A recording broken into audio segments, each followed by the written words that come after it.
So during the baseball season, we like to check in on the state of the Mets and Yankees baseball, pitching sometimes, even though New York baseball hasn't gone the way that some have hoped this season. We're going to talk some pitching with the best at breaking it down. He's the founder of Pitcherless.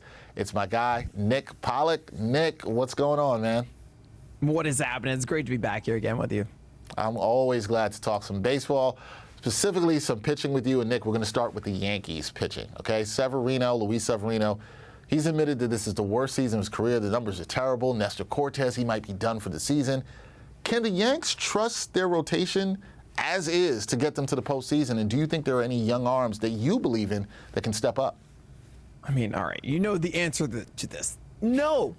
This is a really, really rough time for the Yankees. Garrett Cole is fantastic, and maybe we can see something like a Bumgarner-esque postseason where he just gets pushed all the way to the limit if they actually make it to the playoffs in the first place. I mean, that's already an assumption in the first place, but without Severino having any sort of secondary command, or actually not even command, just being ineffective and nothing like the slider and changeup we used to see. You have Clark Schmidt as the Yankee number 2 right now, which has been great kind of for the last 8 weeks or so, but overall in the season, it's a well over 4 ERA. The whip is bad. He doesn't really have that thump or that real firepower in his arsenal to be a proper number 2, especially playoff time. He's not a guy that goes like 6-7 when you really call on him. And then you have Johnny Brito showing up. You have Randy Vasquez. These are not stalwarts. These are not potential exciting prospects.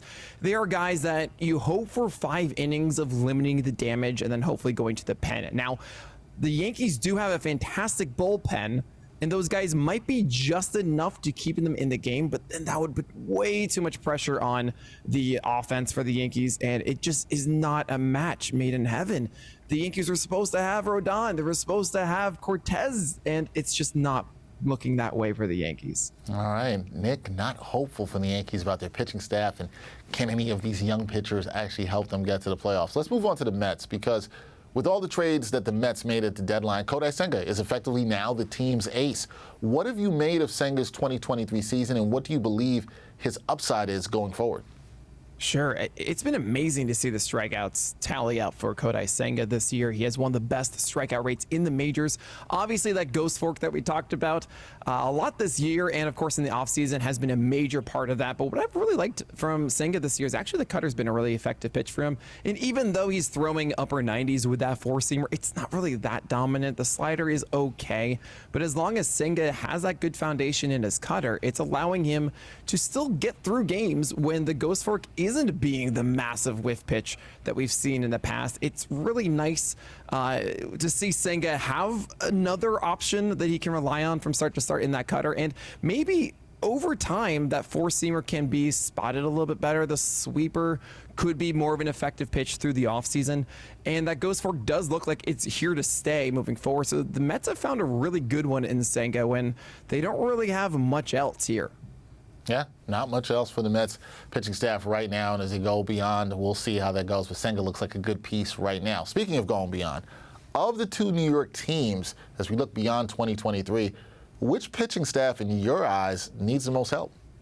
This is, oh man. I mean, I remember in the beginning of the year, we're like, what is, I remember. One of these guys the best rotations out there, right? Are these amazing? And we're at such a crazy state. What do the Mets have to look forward to with that rotation right now? Carlos Carrasco is not something to rely on.